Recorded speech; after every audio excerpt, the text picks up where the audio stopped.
Uniclac. Olá pessoal, agora falando sobre estudo dos gases, que é uma continuação do estudo das temperaturas, calor, porém aqui nós estamos fazendo a introdução ao estudo da termodinâmica, beleza? Então nós estamos trabalhando com um fluido específico que são gases, ok? Vamos começar. Olha só, primeiro de tudo, o que caracteriza o estudo dos gases do ponto de vista da termodinâmica? Nós partimos do princípio que o gás tem um estado. E esse estado é caracterizado por três variáveis. As três variáveis são temperatura, pressão e volume. Se eu souber a temperatura de um gás, ou seja, se eu souber o nível de agitação das partículas dele, lembre que temperatura e calor são coisas diferentes. A temperatura mede o nível de agitação cinético, o nível de movimentação das moléculas. Portanto, se eu souber essa temperatura, se eu souber o volume e se eu souber a pressão a qual o gás está submetido, nós dizemos que está caracterizado ali o estado do gás, ou seja, o estado são essas três variáveis: pressão, temperatura e volume. Se eu sei as três, eu sei o estado do gás. Nós usamos essa palavra, estado, beleza? Mas antes de tudo, o que é volume? Do ponto de vista da física, o volume é todo o preenchimento que o gás tem no interior de um recipiente ou no interior de um ambiente. Então, o gás, por ser um fluido, ele toma a forma do lugar onde ele está, assim como os líquidos. Mas a diferença dos gases para os líquidos, do ponto de vista dos fluidos, é que os líquidos, quando submetidos à pressão, eles não são compressíveis, ou seja, eles não mudam de volume. Mas os gases, quando eles são comprimidos, eles podem mudar de volume. Então o gás ele ocupa a região onde ele está, porém, se comprimido, ele pode variar esse volume, ok? E o volume ele pode ser medido, por exemplo, em metros cúbicos, litros, decímetros cúbicos, mililitros ou centímetros. Então, se nós quisermos fazer mudanças desses volumes, de unidades de volume, nós devemos utilizar essa tabelinha.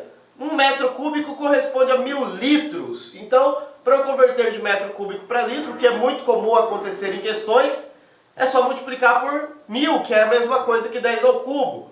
O contrário, portanto, é só multiplicar por 10 a menos 3, que significa a mesma coisa de dividir por 1000. Agora, se eu quiser converter de litro para mililitro, 1 litro corresponde a 1000 mililitros, que é a mesma coisa que centímetro cúbico. Então, de litro para mililitro, bastaria multiplicar por 1000, que é a mesma coisa que 10 ao cubo. E o contrário, dividir por 1000, que é a mesma coisa de multiplicar por 10 a menos 3. Aí eu tenho que prestar bastante atenção na minha matemática básica, beleza? A ideia de potência, multiplicação por uma potência negativa, daria para fazer uma divisão também, ok? Caso necessário, tem que dar uma revisadinha na matemática básica lá de potências. E a temperatura, professor? A temperatura, nós já vimos, é o nível de agitação térmica das moléculas, é o nível de movimentação cinética das partículas que constituem determinado corpo, nesse caso o gás. Um gás muito agitado termicamente quer dizer que ele está em alta temperatura. Um gás mais lento, energia cinética das moléculas lenta, quer dizer que ele está numa temperatura menor. Agora lembrando que para a maioria dos nossos cálculos aqui, nós utilizamos a temperatura medida na escala Kelvin. Portanto, se o enunciado me fornecer temperatura em graus Celsius, eu devo fazer a conversão para Kelvin. Como que faz, professor? Está aqui, ó, temperatura, essa T aqui seria a temperatura absoluta, que é justamente a Kelvin, que é o que eu preciso ter no problema, eu preciso converter para Kelvin. Se estiver em Celsius, então eu pego a temperatura que ele vai me dar em Celsius e somo mais 273, lembra lá das aulas anteriores? A escala geral diz que, a transformação geral diz que temperatura Celsius sobre 5 é igual a temperatura Kelvin menos 273 também sobre 5. Mas se eu cancelar esse 5, eu posso chegar nessa temperatura aqui, ó. Temperatura Kelvin é igual a Celsius mais 273, ok? Então lembre-se que temperatura deve estar medida em Kelvin. Está aqui a transformação.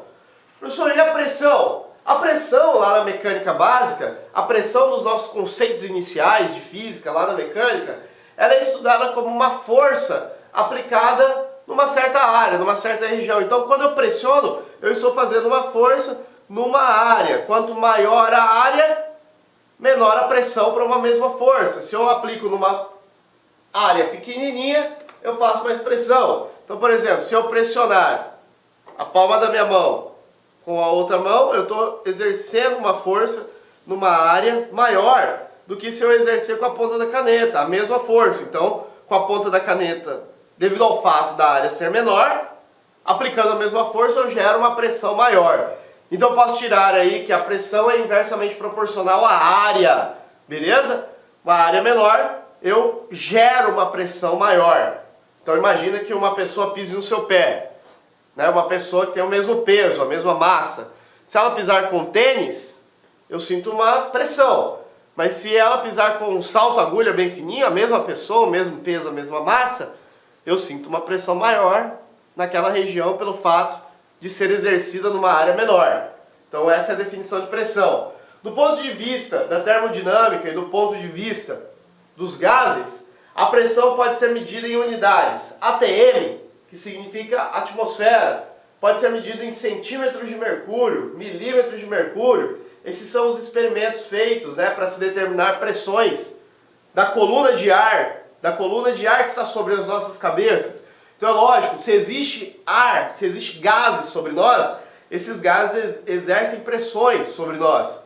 E aí, dependendo da região onde estou, a altitude que eu estou, eu tenho mais ou menos pressão. De praxe, se eu estou a uma altura, em cima de uma montanha, eu tenho uma coluna de ar menor sobre a minha cabeça, então eu sofro uma pressão menor. Agora, se eu estiver ao nível do mar, então existe uma coluna de ar maior sobre a minha cabeça, uma coluna de gases maior, então eu sofro uma pressão atmosférica maior. E esse experimento foi feito com coluna de mercúrio, tanto de mercúrio que sobe devido à pressão atmosférica, num certo, me fugiu o termo agora, mas como se fosse um cano, né? Então, o tanto de altura que o mercúrio sobe ao nível do mar, então pode ser medido em centímetros de mercúrio, milímetros de mercúrio, e existe uma outra medida também chamada Torricelli.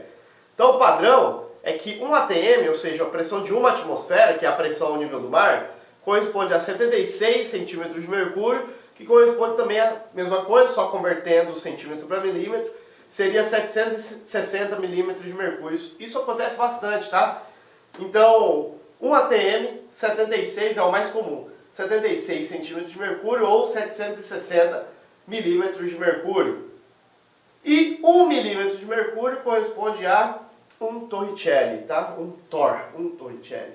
Beleza? Então essas conversões é mais interessante nós vermos nas próprias questões, ok? Lei física dos gases. Qual lei os gases seguem? Já falamos anteriormente que para eu descobrir, para eu saber o estado de um gás, necessitamos de 3 variáveis para determinar o estado que o gás está, né? Ou seja, a situação que o gás se encontra. Nós precisamos de pressão, temperatura e volume. Então, o estado vai representar matematicamente as leis físicas do gás. Para eu saber as leis, aí quando fala-se de lei, fala-se de matemática mesmo, fala-se de uma equação matemática, uma fórmula matemática.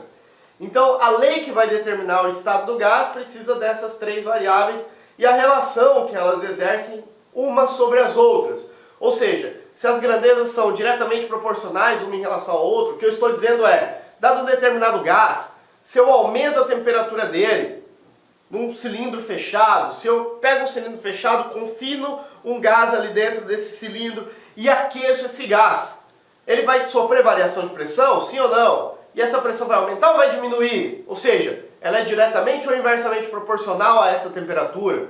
O que acontece com o volume do gás? Tá certo? Então essas são as perguntas que eu vou resolver com as leis físicas do gás. Então, uma dada massa de gás sofre uma transformação quando ocorre variação nas suas variáveis de estado. Começando o estudo modificando-se apenas 2 variáveis, mantendo uma constante. Então, nós vamos estudar de 2 em 2. O que acontece com a pressão se eu mudo a temperatura? O que acontece com o volume se eu mudo a pressão, por exemplo, entendeu? Então nós vamos mexer só de duas em duas variáveis, depois a gente vai falar das três juntas. Então a primeira lei aqui, vamos ver o que ela fala. A temperatura, lógico que cada lei vai ter um nome, galera, eu nem vou me apegar ao nome porque eles não cobram esses nomes em prova, tá? Não se preocupe em lembrar o nome, mas se preocupe em estudar o fenômeno físico. A temperatura constante, ou seja, sem mudar a temperatura, uma determinada massa de gás ocupa volume inversamente à pressão exercida sobre ele. Então olha o que a questão diz, ó. A temperatura constante, isso quer dizer que a temperatura não vai mudar. Se a temperatura não mudar, a temperatura permanecer constante, uma determinada massa de gás ocupa o volume inversamente proporcional à pressão exercida sobre ele. O que a questão está dizendo?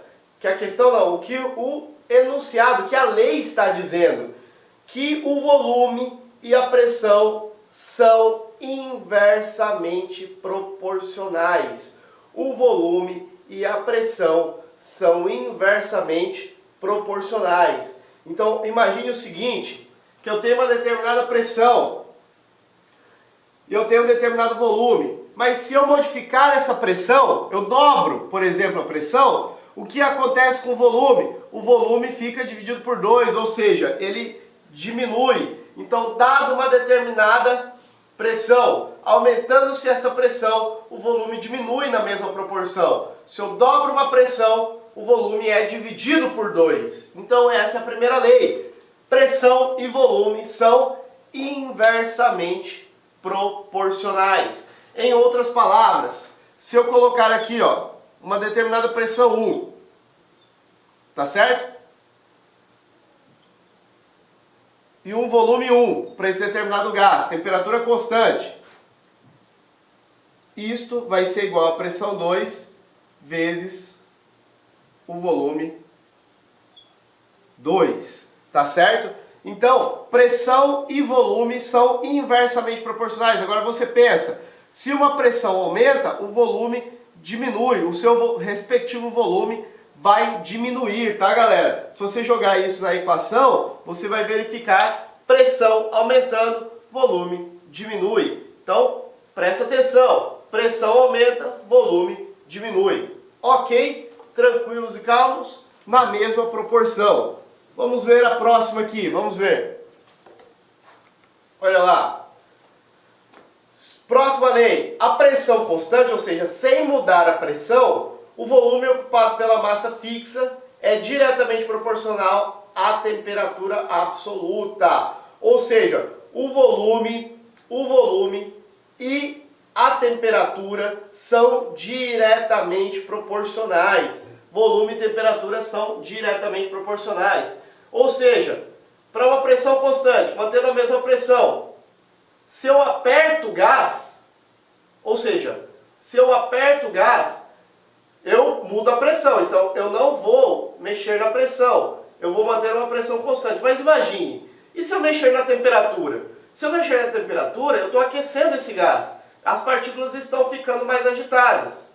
Para eu não mudar a pressão, o que eu precisaria fazer? Porque, pensa comigo, se eu mantiver esse gás pressionado, e as partículas começarem a se agitar mais e mais e mais e mais e mais, elas precisariam de mais espaço. Elas precisariam de mais espaço para esse volume, porque elas estão se chocando muito umas das outras. Então é como se fosse uma bola de sinuca, uma bola de boliche. Se tem várias bolas e elas estão se chocando, elas precisam de mais espaço para uma determinada, nesse caso do gás, temperatura.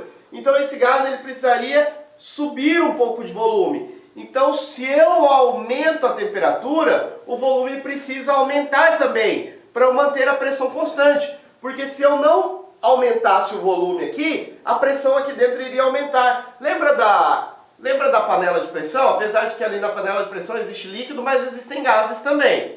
Então dentro da panela de pressão, conforme a temperatura vai aumentando, se eu não tivesse ali dentro, ali na panela, a válvula que deixa escapar um pouco de gases, a pressão ia aumentando, aumentando, aumentando. Mas se eu quisesse não aumentar a pressão, o que eu iria fazer? Ao aquecer, eu iria aumentando o volume. eu poderia ir aumentando o volume, e aí a pressão não iria, esse aumento de volume iria compensando o aumento de pressão. Então, para manter a pressão constante, eu vou modificando o volume para não alterar a pressão, quando a gente fala pressão, pressão interna desse gás, tá certo? A equação fica aqui, ó, volume inicial, temperatura inicial, sobre, fracionado, volume final, temperatura final. Então, volume inicial sobre temperatura inicial é igual ao volume final sobre temperatura final, ou seja, o volume e a temperatura aumentam linearmente, aumentam na mesma proporção. Para quê, professor? Para manter a pressão constante. Isso é importante. Para manter a pressão constante. Beleza? Essa pressão constante pode ser usada também como sinônimo de um termo chamado mudança isobárica. Isobárica quer dizer que não é alterada a pressão. Isobárica. Próxima. Volume constante. O que é volume constante? Pode ser usado um sinônimo também. Para volume constante nós usamos o termo isométrico. Temperatura constante, isotérmico. Pressão constante, isobárico. Volume constante, isométrico ou isovolumétrico. Também pode ser isométrico ou isovolumétrico. Tudo bem? Então, volume constante, não mexi no volume. A pressão exercida por uma determinada massa fixa de gás é diretamente proporcional à temperatura absoluta. Ou seja, agora a situação mudou. Eu mantenho a pressão constante. Falei bobagem. Eu mantenho o volume constante. Eu não faço essa válvula aqui, essa tampa, subir nem descer. Presta atenção aqui, que na anterior, para manter a pressão constante, eu precisei subir um pouquinho a tampa. Então a tampa estava aqui e ela teve que subir. Por quê? Porque esse gás está muito agitado. Para não modificar a pressão interna dele, eu dei um pouco mais de espaço para ele, eu dei um pouco mais de volume para ele. Agora nesse caso, a tampa se mantém no mesmo lugar. A gente chama essa tampa normalmente de êmbolo. Êmbolo quer dizer que isso aqui poderia se mover, mas eu mantenho ele no mesmo lugar. Inclusive, pego aqui e coloco mais pezinho em cima. Se um gás ele mantenha o volume constante e a temperatura dele aumenta, a pressão interna aumenta junto. É a situação da panela de pressão. Se eu vou lá e fecho a válvula da panela, conforme a temperatura vai aumentando internamente, a panela pode explodir. Por quê? Porque a pressão interna aumenta junto com a temperatura, se eu não der mais volume. Então eu fecho a tampa. Se eu trancar a tampa, o que acontece? A temperatura interna vai aumentando, consequentemente a pressão interna vai aumentando devido à agitação das partículas ali dentro. A água está se movimentando muito, está entrando em ebulição, mas os gases ali dentro também estão muito movimentados, estão com muita energia cinética, e aí a pressão interna fica muito grande. Se eu não der mais espaço, se eu não der mais volume, portanto a panela inclusive pode acontecer uma tragédia, não é verdade? Então vamos ver. Volume constante. A pressão exercida por uma determinada massa fixa de gás é diretamente proporcional à temperatura. Isso quer dizer que conforme a temperatura vai aumentando, a pressão interna também vai aumentando. Aí a equação fica: pressão inicial sobre temperatura inicial é igual a pressão final sobre temperatura final. Essa seria a equação. Beleza? Existe uma transformação chamada transformação adiabática. Essa daqui é bem teórica. Provavelmente, se cair em uma questão de prova, nem cai essa matematiquinha aqui. Eu coloquei a fórmula, mas acredito que nem caia. O que vai cair é a teoria, provavelmente, sobre transformação adiabática, se cair na sua prova.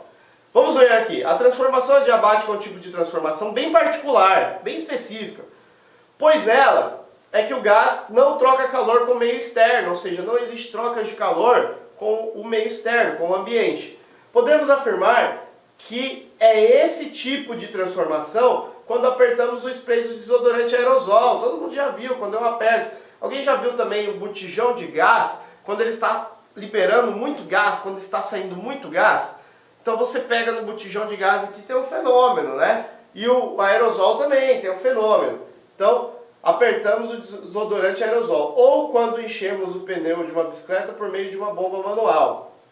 Então, o que acontece nesses casos da transformação adiabática? É um tipo de transformação bem particular, pois é nela que o gás não troca calor com o meio externo. Então, o que acontece quando nós apertamos o spray do desodorante aerosol, ou quando enchemos o pneu por meio de uma bomba manual, tá certo? O que acontece ali é um fenômeno de inversão de temperatura em relação à pressão. Conforme a pressão vai diminuindo, no interior do desodorante, lá da onde o gás está confinado, conforme a pressão vai diminuindo, a temperatura diminui também na mesma proporção, não é verdade?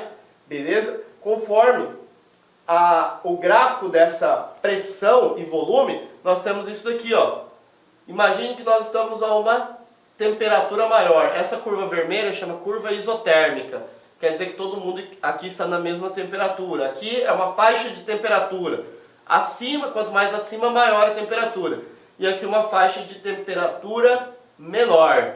Então, numa curva diabática, ocorre essa troca de uma temperatura maior para uma menor, conforme diminui a pressão. A pressão estava alta, a pressão ficou baixa, a temperatura saiu de uma isotérmica e foi para outra isotérmica. Isso quer dizer que houve uma queda de temperatura. Mas o contrário também pode acontecer, né? Se eu aumento a pressão, eu posso aumentar a temperatura.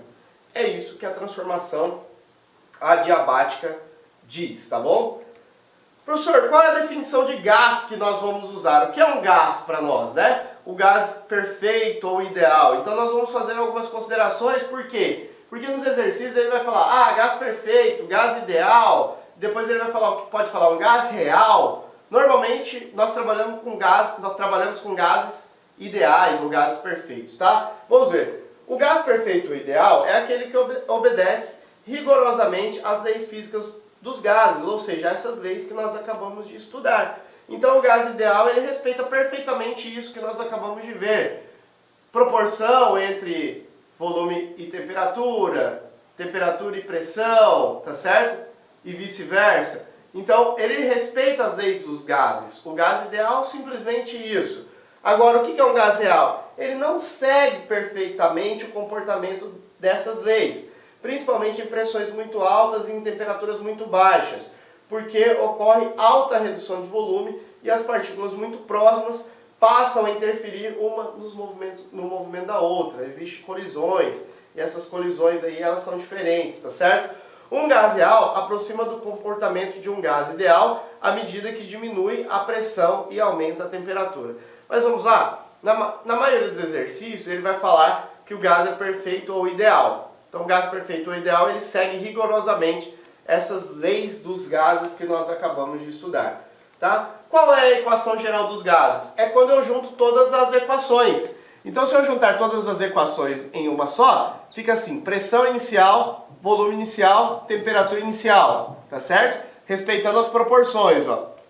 Pressão final, volume final, temperatura final. Inclusive, essa lei é a lei que nós temos que gravar. Por quê? Se ele falar que a pressão é constante, aí eu venho aqui e só cancela a pressão, ó. Pressão constante, isobárica, cancela a pressão não muda. Então eu tiro a pressão da fórmula. Volume constante, quer dizer, isométrica, tiro o volume. Apaga o volume da equação. Temperatura constante, quer dizer, não muda a temperatura, isotérmica. Vou aqui e tiro a temperatura da equação, apago a temperatura da equação. Então, compensa você gravar a equação geral. Por quê? Dependendo do que fica constante, você apaga. Pressão constante, apaga a pressão. Volume constante, apaga o volume. Temperatura constante, apaga a temperatura. E aí eu tenho todas as outras que eu quiser, tá bom? Então, essa é a equação geral dos gases. Tudo bem, galera? Beleza? Então vamos ver aqui o que nós falamos sobre condições normais de temperatura e pressão em relação aos gráficos. Gráficos de transformações gasosas na CNTP. O que é CNTP, professor? Condições normais de temperatura e pressão fala que eu estou na pressão ao nível do mar, 1 atm, que equivale à mesma coisa de 760 milímetros de mercúrio.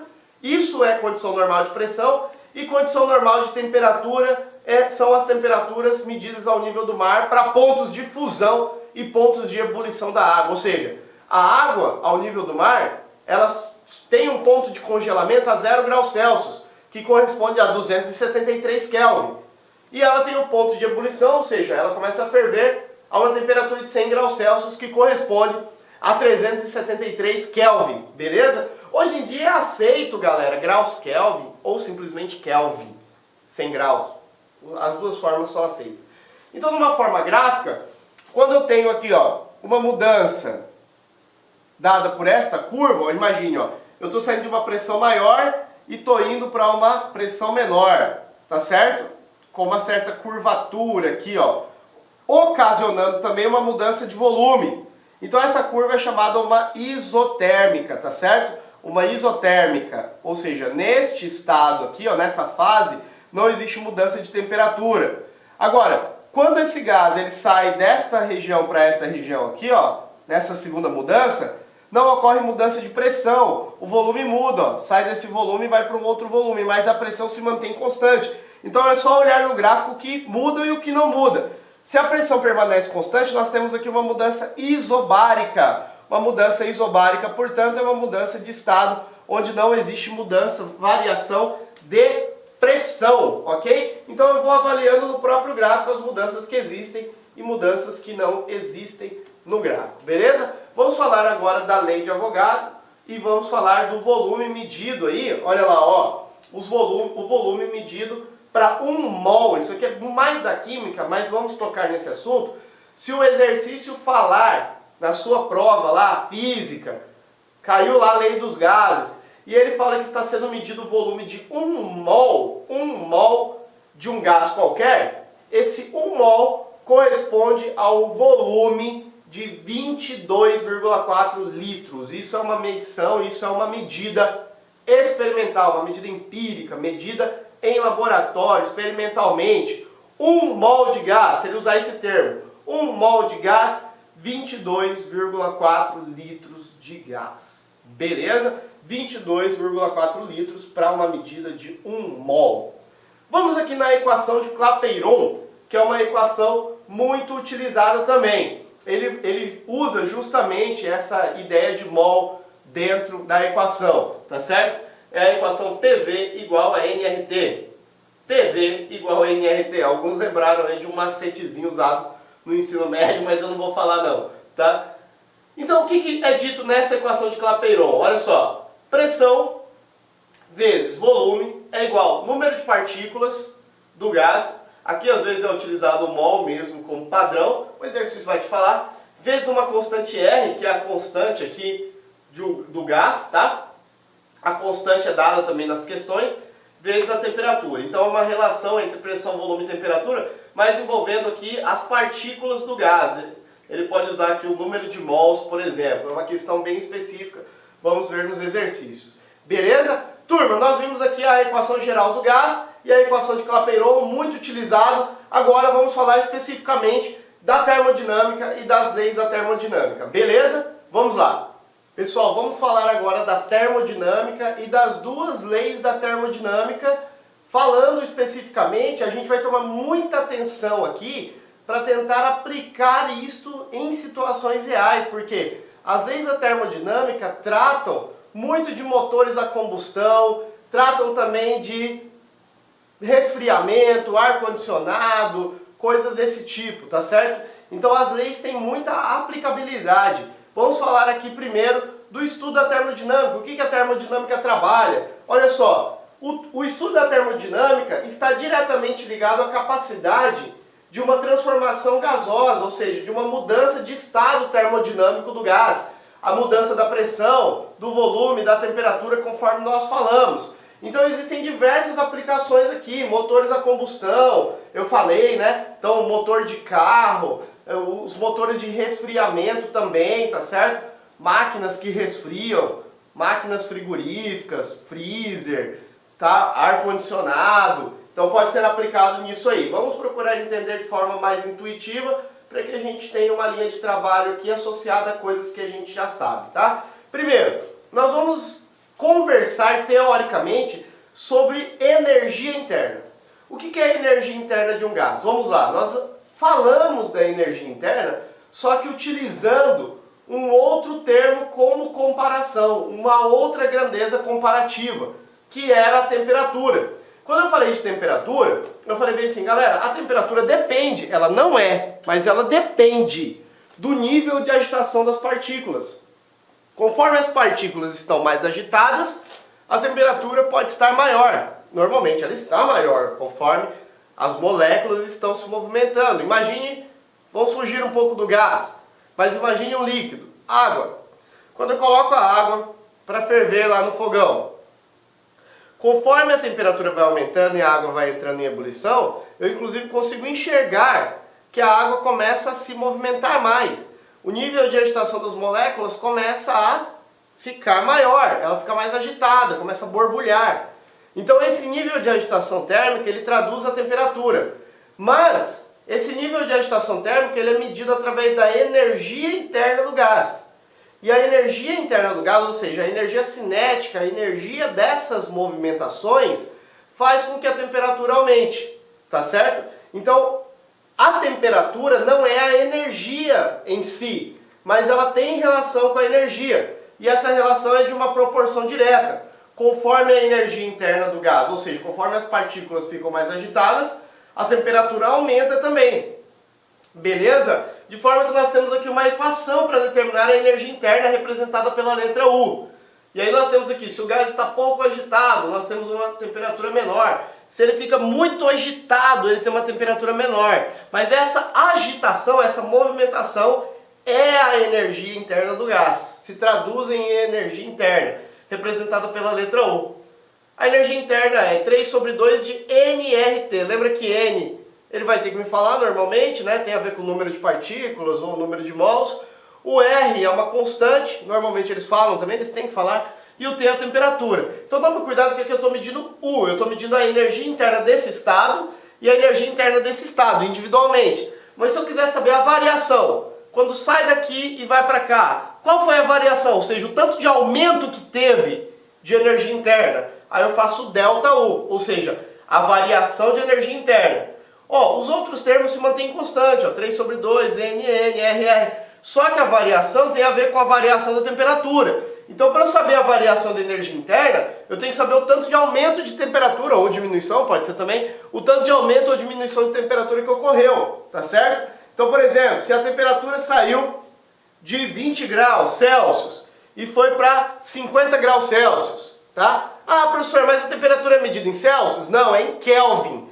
Mas a variação é a mesma. A variação em Celsius, lembra que nós falamos disso na aula anterior?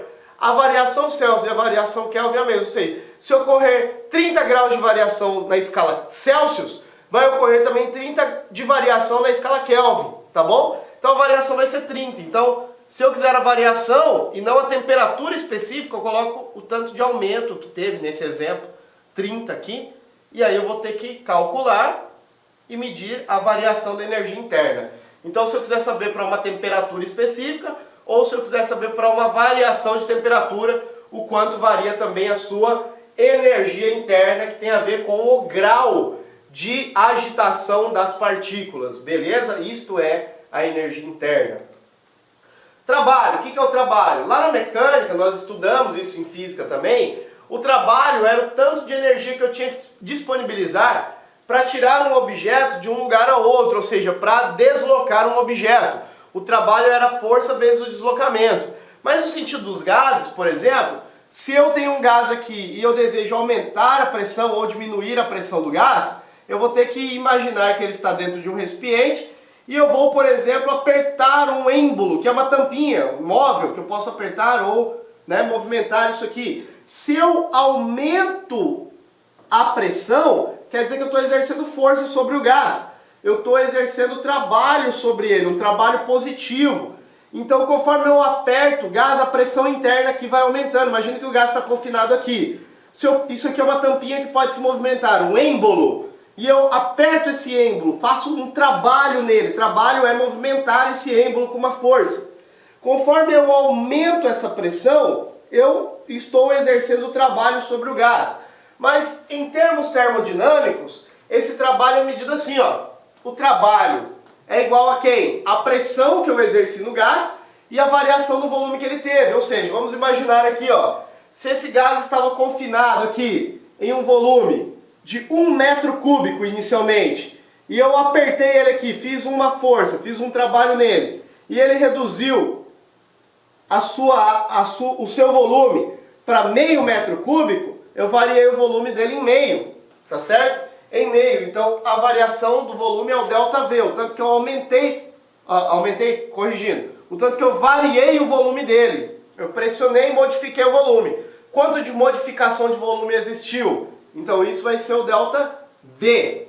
E a pressão, aqui se for variável, no caso de um gráfico, eu calculo esta área aqui para calcular o trabalho. Normalmente, se ele der um gráfico aqui para calcular através da área, vai ser um gráfico de uma região conhecida, ou um trapézio, ou um retângulo, ou um losango, tá certo? Mas, se não for nada disso, se ele descrever sem gráfico, descrever no enunciado, o trabalho é a pressão vezes a variação de volume, tá certo? Se for uma expansão, ou seja, uma expansão, o gás realiza trabalho. O gás realiza trabalho, não eu estou exercendo trabalho. O gás realiza trabalho. Então o trabalho é positivo. Se for uma compressão, sou eu que estou exercendo trabalho sobre o gás, eu que estou apertando a tampinha. Então o trabalho do gás é negativo na compressão. Beleza? Ok? Se o gás expande, eu aqueço ele, por exemplo, e o êmbolo é móvel, conforme ele aquece, ele vai precisar de mais volume, então a pressão interna aumenta, o gás realiza o trabalho. Agora, se sou eu que vou lá e aperto a tampinha, eu estou exercendo trabalho. Então o trabalho do gás é negativo. Essa tabelinha aqui é importante, tá bom? Vamos lá. E o que é o calor? Vamos ver. Escrevi aqui, ó. Aqui a ideia é simples, igual vimos na calorimetria. O calor é quem fornece a fonte externa. Então imagine que eu tenho um gás confinado aqui em um cubo, algo fechado, tá? Aqui está cheio de gás. E eu venho aqui embaixo e aqueço esse gás. Ele está dentro de uma região, aqui está confinado num recipiente metálico, por exemplo, eu aqueço esse gás. O calor é a energia fornecida por essa fonte aqui, ó. O calor não é a energia térmica interna do gás. Ó, ΔU é uma coisa, tá certo? Ou simplesmente U. Energia interna, é a do gás. É a energia do gás. Aqui a energia também, mas é fornecida pela fonte externa. O calor é fornecido pela fonte externa e o U é a energia interna do gás, dele. O que está entrando a mais de energia está sendo fornecida pela fonte, beleza? Essa é a ideia simples aqui que nós vamos utilizar para os nossos experimentos aqui, tá? Para os nossos experimentos mentais. Primeira lei da termodinâmica. Primeira lei da termodinâmica, o que ela diz? Na realidade, essa primeira lei da termodinâmica é uma lei de conservação de energia. A energia não pode desaparecer, não pode ser criada. Ela apenas transformada de uma coisa em outra. Então pegue o mesmo experimento. Imagine que aqui exista um gás confinado dentro de um recipiente metálico, tá? Um recipiente metálico, eu vou aqui e jogo aqui calor por uma fonte externa, tá? Pode ser fogo, pode ser um fogãozinho mesmo, um fogareiro. E aí, conforme eu vou fornecendo energia, essa energia vai sendo transformada em duas coisas. Imagine o seguinte, ó. Imagine que esse recipiente, ele tem essa tampinha aqui, ó. Essa tampinha, que ela é móvel, ela pode se movimentar ou para cima ou para baixo. Então, conforme esse gás vai sendo aquecido, a energia interna das partículas aqui vai aumentando, elas vão ficando mais movimentadas, mais agitadas. E aí esse nível de agitação pode fazer essa tampinha subir um pouquinho, né? O êmbolo subir um pouco. Então, galera, o calor que eu forneci da fonte aqui, ele foi convertido em outras duas modalidades de energia. A energia interna, devido à agitação que o gás vai ter, vai ficar mais agitado, mas também em trabalho, devido ao calor, né, ser transformado em energia interna e essa energia interna poder elevar um pouquinho essa tampinha. Lembra da panela de pressão? A panela de pressão, apesar de que na panela não tem apenas gases, mas tem gases também. Vamos supor, tem um líquido aqui, mas tem gases. Então, conforme eu aqueço aqui, ó, esse líquido e esses gases vão ficar agitados. E essa tampinha, ela vai começar a fazer um trabalho, ela vai começar a girar. Isso é trabalho mecânico, é esse trabalho aqui. Então, a quantidade de calor que eu forneci pela fonte foi transformada em agitação das partículas, consequentemente teve um aumento de pressão ali dentro, e o trabalho devido a essa agitação. Começou a vazar gás aqui, e eu comecei a movimentar, gerar trabalho, movimentar como se fosse um motorzinho ali, a minha tampinha. Beleza? Essa é a primeira lei da termodinâmica, ela diz então que existe conservação de energia nessa situação. A energia fornecida pela fonte é convertida em trabalho e variação da energia interna, ou seja, existe mudança de temperatura, consequentemente mudança de energia interna para o meu gás. Beleza? Agora, e se a transformação for isotérmica? É só eu pegar a fórmula que era assim, e tirar a variação de energia interna. Por quê? Se a variação de temperatura é zero, ou seja, não tem variação de temperatura, pelo fato da energia interna, variação ser medida assim, ó, 3 sobre 2 N R delta T, então o fato desse delta T ser zero vai fazer com que a variação de energia interna também seja zero. Então isso aqui vai ser cancelado, de maneira que eu tenho apenas que o calor vai ser convertido em trabalho. Isso na transformação isotérmica. Quando não existe variação de temperatura, o calor é igual ao trabalho. Beleza? Agora, e se a transformação for isobárica? Não existe variação de pressão. Se a transformação for isobárica. Professor, se ela for isobárica, muda alguma coisa? Muda, tá? Se ela for isobárica, eu vou calcular através desta equação. O que significa isobárica? Isobárica quer dizer que não existe mudança de pressão. Mas lembra que o trabalho é medido assim, ó? O trabalho é a pressão vezes a variação do volume. Então o que vai ocorrer é apenas variação de volume, mas a pressão vai ficar constante. Então na prática, eu só troco a fórmula aqui, que era originalmente ΔU mais trabalho, eu troco o trabalho pela equação do trabalho, mantendo a pressão constante, mantendo o P ali constante, beleza? O trabalho é a pressão constante vezes a variação do volume. Então, se não existe mudança de pressão, é só eu mudar o trabalho pela equação do trabalho logo acima. Então, é simples. A fórmula é sempre a mesma, eu tenho que fazer apenas a interpretação dela.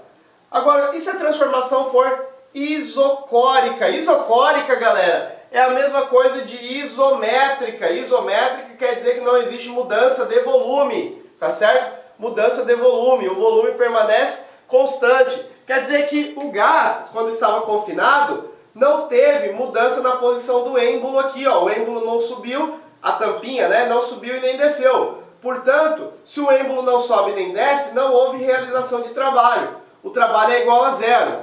Quando a quantidade de calor é escrita ΔU mais trabalho, se o trabalho é zero, sobra apenas essa parte.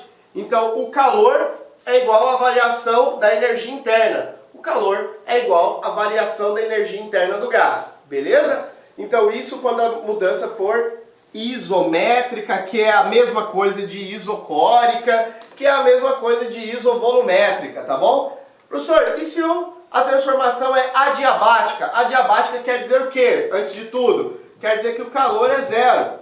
Então, se o calor é zero, vamos ver, a equação era assim, ó. Calor é igual à variação de energia interna mais o trabalho. Mas isso aqui dá zero.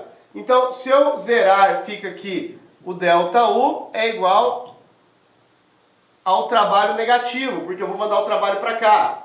Ó, trabalho negativo é igual a ΔU, é a mesma coisa de falar isso aqui. ΔU é igual a trabalho negativo, tá certo? Então eu iria ter esta equação aí para transformações isobáricas. Ou, eu falei errado, né? Isobárica foi anterior. Adiabática, corrigindo. Adiabática quer dizer que o calor é zero, consequentemente o calor é eliminado da equação, o trabalho fica negativo no primeiro membro, então a variação da energia interna é igual a trabalho negativo, beleza? Aí a própria fórmula vai adaptando isso daí pra gente na hora de ver sinal, tá? O sinal é interpretativo. a gente vai discutir nas questões. Beleza? Vamos falar agora da segunda lei da termodinâmica. Pessoal, vamos falar agora da segunda lei da termodinâmica, que é uma lei teórica, porém muito cobrada também, sobre este conceito de fonte quente, fonte fria, essa discussão, mas não tem uma matemática em si por trás dela, é uma questão conceitual, beleza? Vamos ver aqui.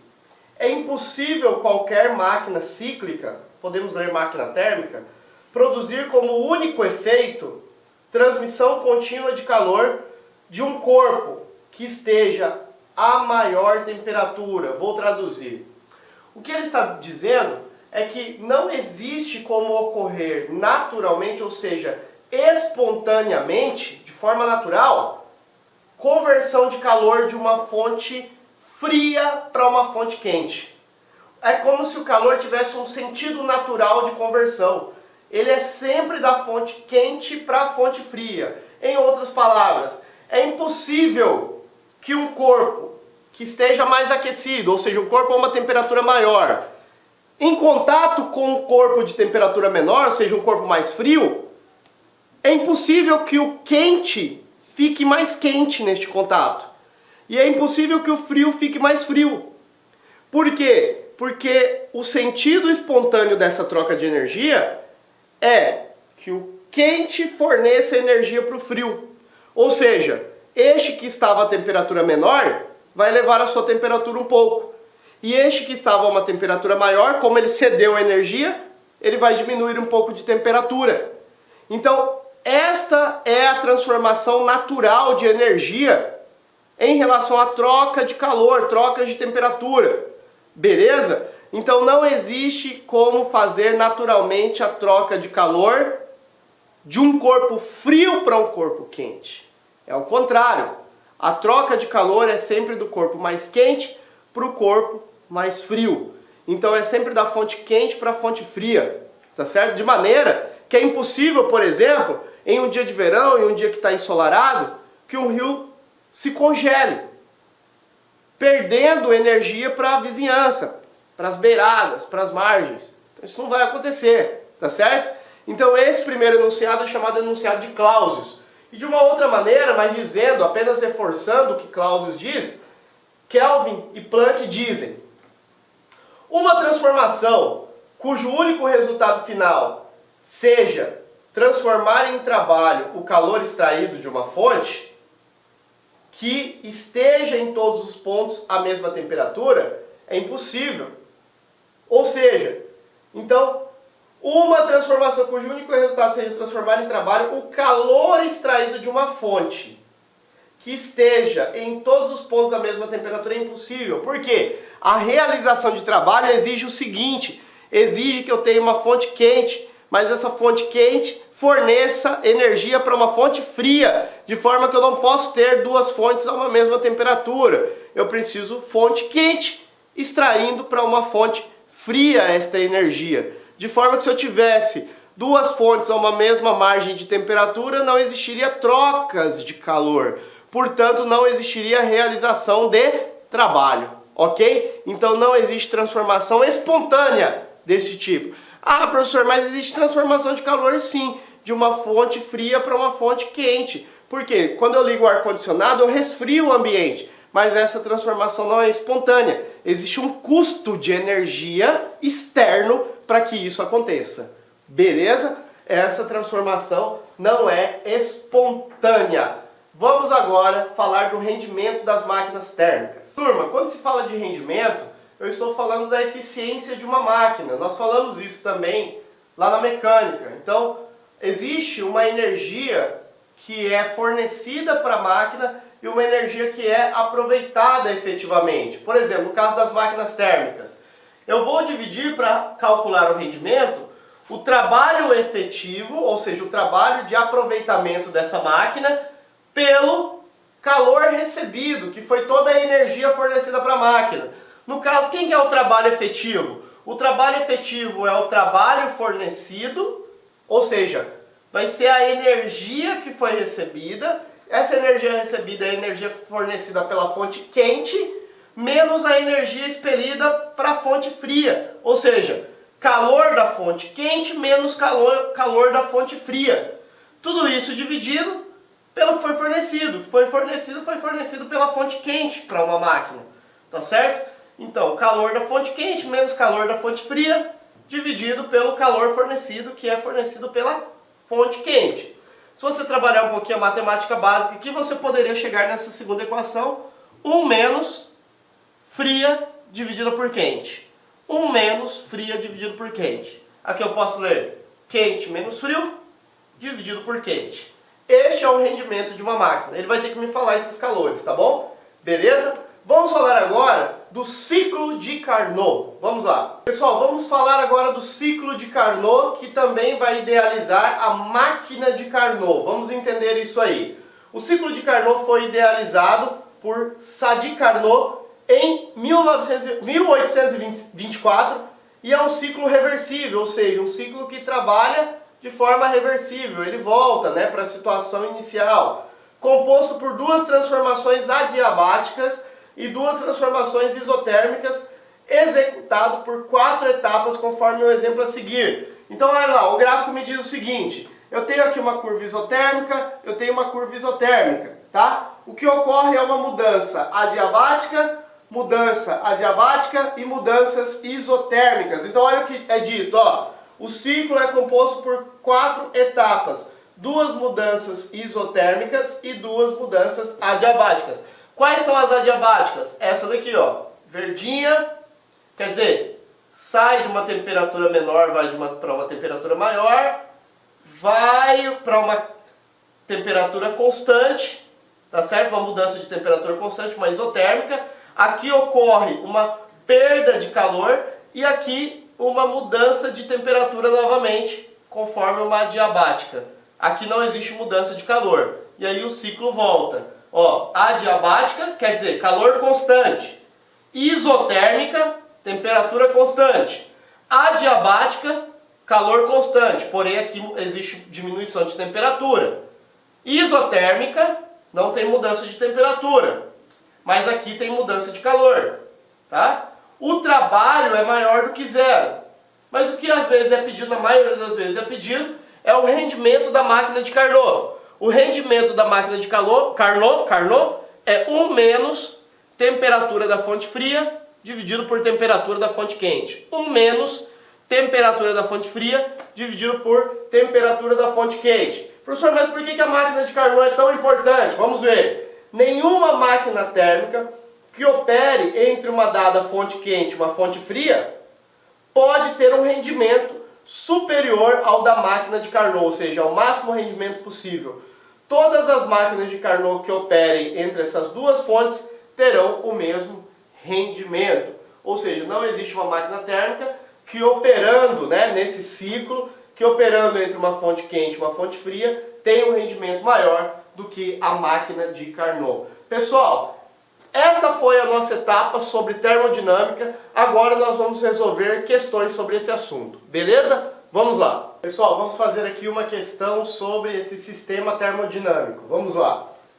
A questão me disse o seguinte: a energia interna de um sistema, representado pela letra U, é a soma das energias cinéticas e potencial de uma partícula que constitui um gás, ou seja, a energia do gás. Essa energia é tem uma falha de digitação, né? Uma característica do estado termodinâmico e deve ser considerado como mais uma variável, que pode ser expressa em termos de pressão, volume, temperatura e número de mols, por exemplo, né? A energia interna, ele quer justamente a energia interna. A energia interna em quilojoules, cuidado, kilojoule. O que é um quilo de alguma coisa, professor? 1 quilo de alguma coisa é 1000 desta coisa. O que é 1 quilograma? 1000 gramas. O que é 1 quilojoule? 1000 joules. Então ele quer as unidades em quilojoule. Ele quer a energia interna em quilojoules de 2 mols de um gás perfeito na temperatura de 27 graus Celsius.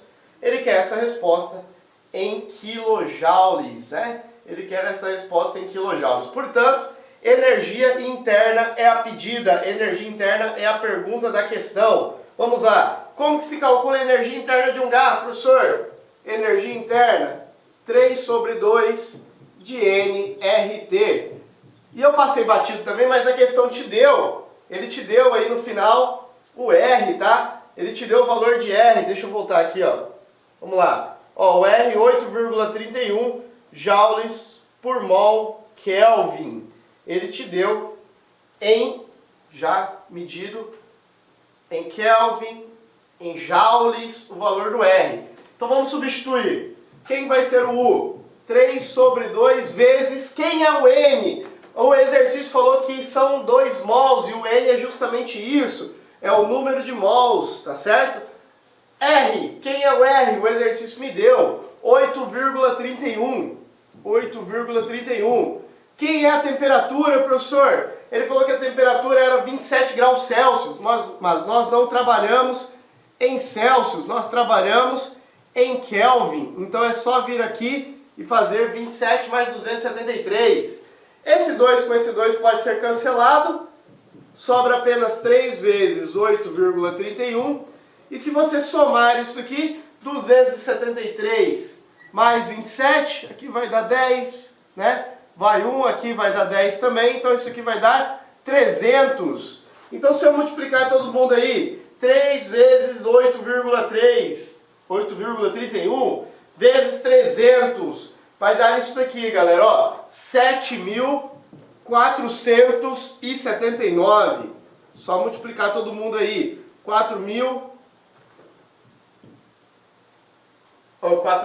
7.479, só que isso é em joules. Eu tenho que escrever isso em quilojoules. Em quilojoules, isso vai ficar aproximadamente 7,40 e eu vou fazer até a segunda casa.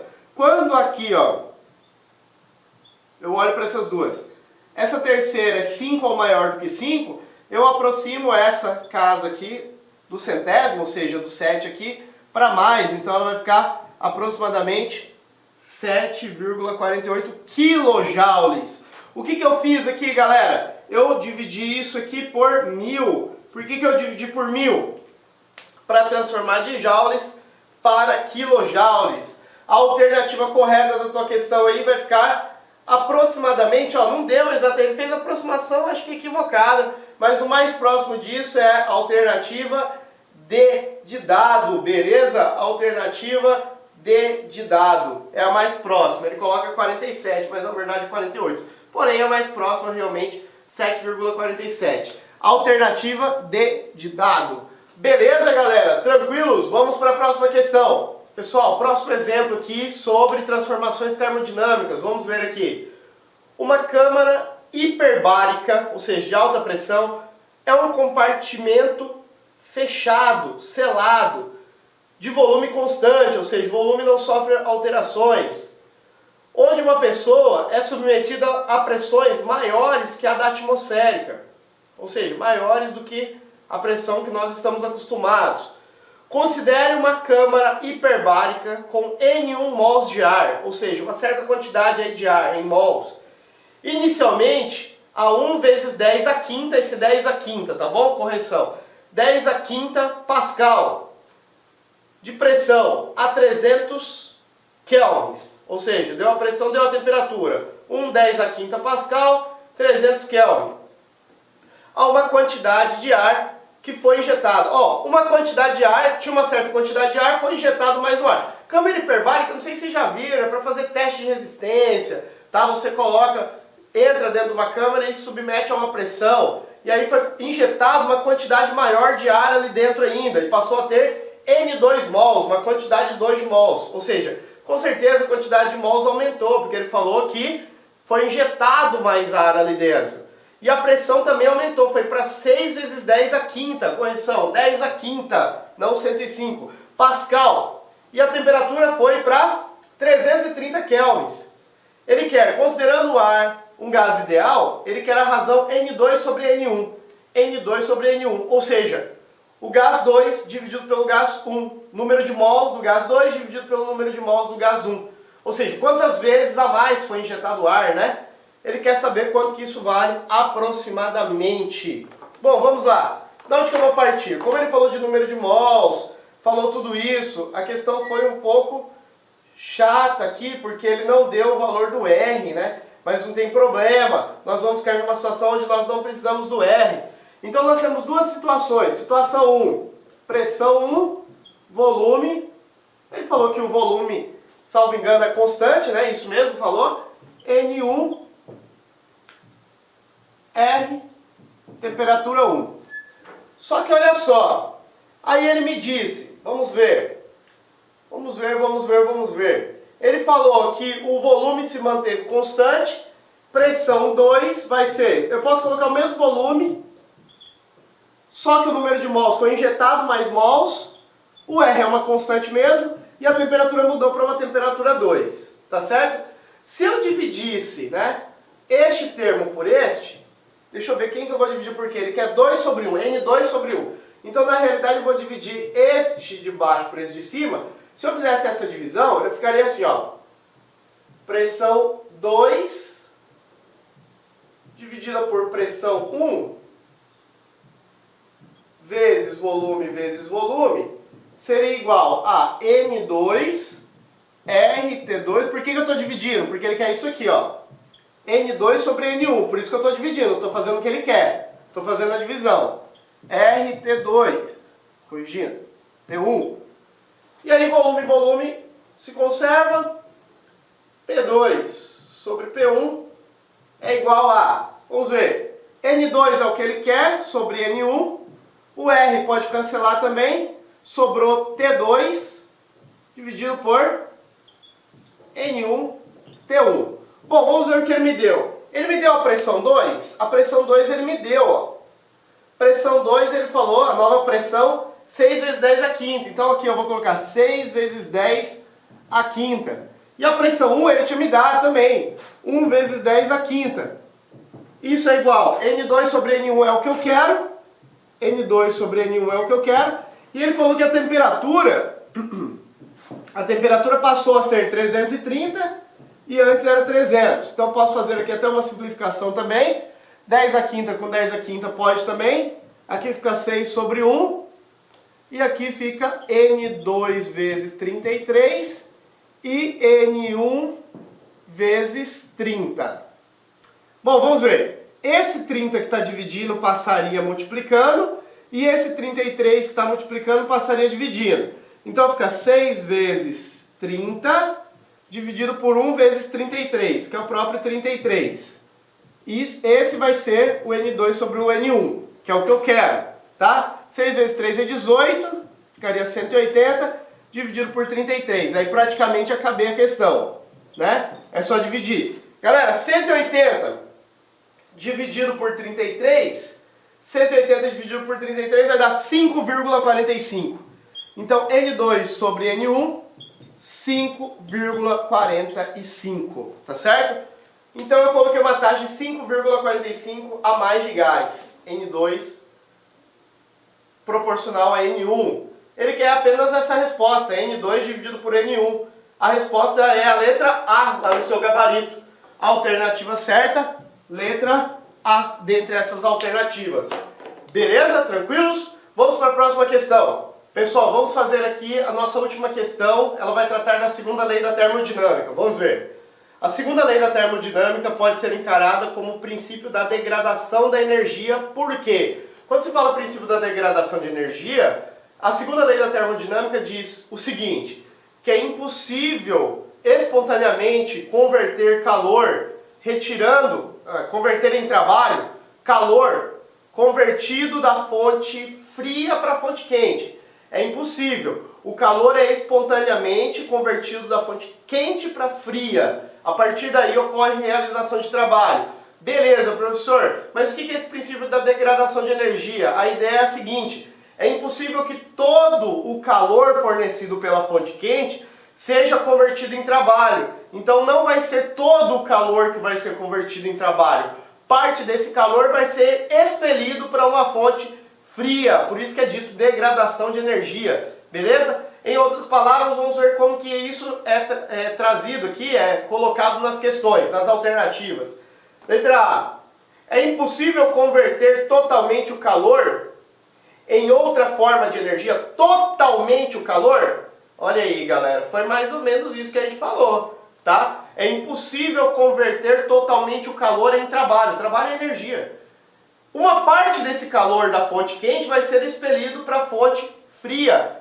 Mas, mesmo assim, vamos supor que eu fiquei na dúvida. Vamos ler as demais. Vamos ver como que a gente faria no concurso. Caso eu tenha ficado na dúvida, eu acho que ficou pouco texto, ficou pouco explicado, né? Ele poderia ter falado que na máquina térmica utiliza-se uma fonte quente, utiliza uma fonte fria, parte do trabalho é convertido em calor e outra parte é expelido pela fonte fria. Mas, vamos ver se eu ficasse na dúvida. Letra B. O calor não pode passar espontaneamente de um corpo para outro de temperatura mais baixa que o primeiro? É totalmente ao contrário. O calor realmente vai de um corpo quente para o corpo de temperatura mais baixa, espontaneamente. Ele está falando que isso não poderia acontecer. É o que acontece de fato.